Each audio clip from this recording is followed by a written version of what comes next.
ఒక అడవిలో తుంటరి కోతి జంతువులను ఆట పట్టిస్తూ ఇబ్బందులకు గురిచేస్తుంటుండేది.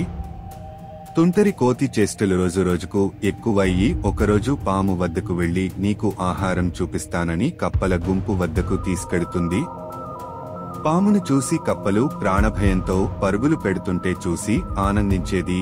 పాము పడుకుని ఉన్నప్పుడు చీమలను పెద్ద ఆకులో తీసుకుని వెళ్లి పాము పుట్టలో వదిలేసేది. చీమలు కుట్టి పాము విలవిల్లాడుతూ పారిపోతుంటే దాన్ని చూసి కోతి ఆనందించేది. జింకలను అనవసరంగా భయపెట్టి పరుగులు పెట్టిస్తూ గాడిద కలల్లో మట్టి కొట్టి హింసించేది.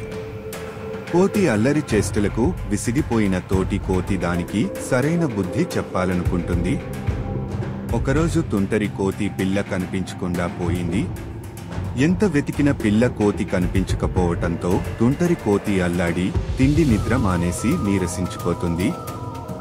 అప్పుడు మంచి కోతి తుంటరి కోతి పిల్లను తీసుకుని వస్తుంది. దాన్ని చూసిన వెంటనే తుంటరి కోతి ప్రేమతో గుండెలకు హత్తుకుని నీకు నా పిల్ల ఎక్కడ కనిపించిందని అడుగగా నేనే దాచిపెట్టానని సమాధానం ఇచ్చింది. అలా ఎందుకు చేశావని తుంటరి కోతి ఆగ్రహంగా అడగగా, ఎదుటివారిని ఏడిపిస్తూ వినోదం పొందుతున్నావు కదా, అందుకే నీకు బాధ తెలియాలని అలా చేశానని చెబుతుంది. దీంతో తుంటరి కోతికి బుద్ధొచ్చి అప్పటినుంచి బుద్ధిగా ఉంటుంది. నీతి ఎదుటివారికి వీలైతే సాయం చేయాలి, కానీ వారిని బాధ పెడుతూ ఆనందించకూడదు.